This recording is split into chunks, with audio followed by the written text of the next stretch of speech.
Цель нашей встречи сегодня – это поддержать депутатов Народного собрания Ингушетии. Они должны сегодня принять очень серьезное решение.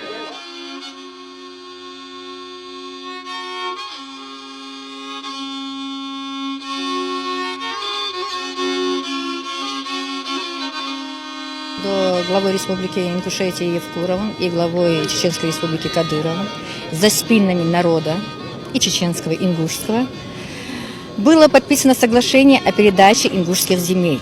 Земель, за которые боролись наши отцы и деды.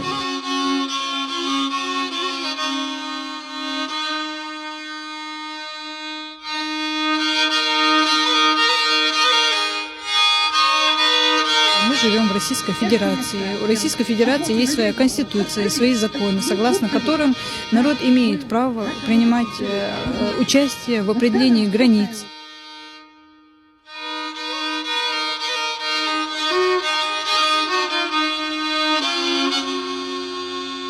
Никто не хочет продавать прав моим предкам.